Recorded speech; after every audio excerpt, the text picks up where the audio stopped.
Welcome to RTV. నేను మీ గయాజ్ని. ఉమ్మడి నెల్లూరు జిల్లా నాయుడుపేటలో అర్ధరాత్రి క్షుద్ర పూజలు చేస్తున్న నలుగురిని పోలీసులు అదుపులోకి తీసుకున్నారు. ఈ ఘటన ఆ ప్రాంతంలో కలకల రేపింది.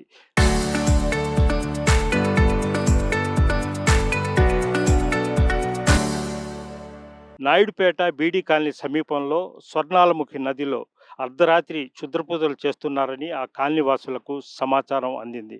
దీంతో ఆ కాలనీ వాసులు వెంటనే పోలీసులకు సమాచారం చెప్పడంతో వెంటనే పోలీసులు వాళ్ళ బృందం వాళ్ళని చుట్టుముట్టి అక్కడికి ఈ ఎళ్ళడం జరిగింది. అయితే అప్పటికే ఒక పెద్ద రాక్షసుడి బొమ్మ, అదేవిధంగా కోళ్ళని కోసి ఆ రక్తంతో ముగ్గులు వేయడం, అక్కడంతా టెంకాయలు, అదేవిధంగా కుంకుమతో ఒక భయంకరమైన వాతావరణం పోలీసులు కూడా గుర్తించడం జరిగింది. అయితే ఆ క్షుద్ర పూజలు చేస్తున్నారన్న ఆ నలుగురిని కూడా పోలీసులు అదుపులోకి తీసుకొని విచారిస్తున్నారు.